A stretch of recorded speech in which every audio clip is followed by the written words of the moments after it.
정청래 더불어민주당 의원의 문화재구역 입장료 폄훼 발언 파장이 계속되고 있는 가운데 문재인 정부의 국립공원 정책을 평가하는 세미나가 열렸습니다. 계속되는 논란과 오해를 해소하고 바람직한 국립공원 정책을 정립하기 위해서는 국립공원이란 명칭부터 바꿔야 한다는 지적이 나왔습니다. 홍진호 기자가 취재했습니다. 서울 마포소교동 스튜디오 M. 조계종 총무원과 정의당 강은미 의원, 환경생태학계가 문재인 정부의 국립공원 정책 평가, 바람직한 제도 개선 방안 세미나를 열었습니다. 인류의 지속 가능한 삶과 기후위기 극복을 위해서 때로는 보존과 이용이라는 양극단에 휘둘렸던 국립공원 정책을 되돌아보기 위해서입니다.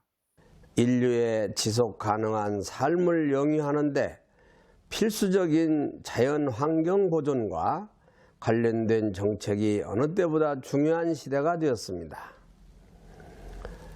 특히 기후 위기 시대를 맞이하여 과거 정부의 규제 완화 정책이 국립공원에도 영향을 미쳐 보존과 지속 가능한 이용이라는 공원관리 정체성의 혼란은 현재까지 계속되는 상황입니다. 문재인 대통령이 대선 후보 시절 BBS에 출연해 공약했던 문화재구역 입장료 폐지의 전제 조건인 국가 차원의 지원은 끝내 지켜지지 않았고 사찰 그런 입장료 이런 것은 조금 폐지하는 대신에 국가나 지자체가 사찰의 전통문화 보존을 위해서 보다 많은 지원을 해주고 여당 의원은 문화재구역 입장료를 받는 불교계를 봉이 김선달이라고 비하했습니다. 매표소에서 표급 그 통행세 내고 들어가요. 그 절에 안 들어가더라도 내야 돼요. 봉이 김선달도 아니고요. 이에 대해 화엄사 교구장 덕문 스님은 선거를 앞두고 있을 때마다 정치권은 수많은 공약을 제시했지만 실현되지 않았고 이제 불교계는 봉이 김선달이 되었다고 토로했습니다.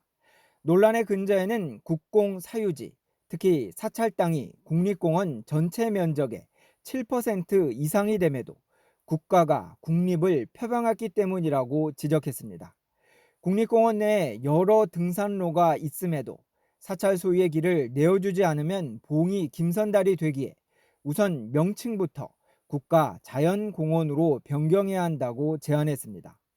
아까 처제에 말씀드렸듯이 국립이란 용어 때문에 대한 오해도 분명히 있을 것이고 지리산을 예를 들어보면 40군데가 넘는 그 탐방로, 지리산 등산로가 있는데 불구하고 스님은 해외의 경우 국립공원은 국가 소유의 땅으로만 구성돼 있고 대부분 유료로 운영된다는 점을 강조했습니다.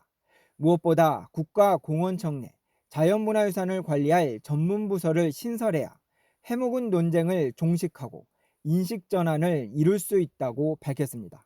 정청래 의원에 대한 발언 때문에 우리 봉이 김선달이 됐습니다만 최소한 우리가 근본적으로 사찰 문화 경관, 법적인 용어입니다. 문화재와 자연 경관이 합쳐져 있는 총통 사찰에 대한 근본적인 개념 자체를 이해를 못하거나 이해를 안 하려고 하거나 또 무시하는 경향이 분명히 존재했다라고 하는 말씀을 먼저 드리고 싶습니다.